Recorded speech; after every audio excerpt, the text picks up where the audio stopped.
Bulan Ramadan memang membawa berkah tersendiri bagi para pedagang buah kurma di daerah Empang, Kota Bogor.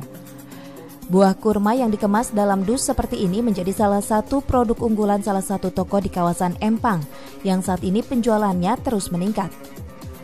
Produk kurma di toko ini merupakan kurma dari kualitas tinggi lantaran kelezatan dan rasanya yang sangat berbeda jika dibandingkan dengan kurma-kurma pada umumnya. Kurma ini berasal dari jenis kurma kalas dan kurma jenis lulu. Kurma jenis ini memiliki kandungan gizi dan protein yang sangat tinggi, yang sangat baik untuk tubuh, terlebih tubuh yang telah menjalani puasa selama 1 hari penuh. Saat bulan Ramadan, buah kurma jenis ini mengalami kenaikan harga. Seperti kurma jenis kalas yang semula harganya Rp30.000 per kilogramnya kini menjadi Rp55.000 per kilogramnya.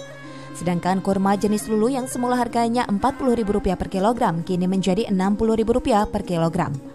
Ini jenis kurma holas paling primadona ya di Indonesia saat ini. Yang kedua itu yang kurma jenis lulu dari Uni Emirat saat ini. Ya. Tapi kalau untuk harga gimana Pak? Untuk harga bervariatif antara harga Rp30.000 sampai ada Rp150.000 per kilo. Untuk dari jenis harganya, kurma holas itu standar kurma harga Rp40.000-an sampai Rp70.000. Untuk yang jenis kurma lulu itu antara Rp30.000 sampai Rp80.000.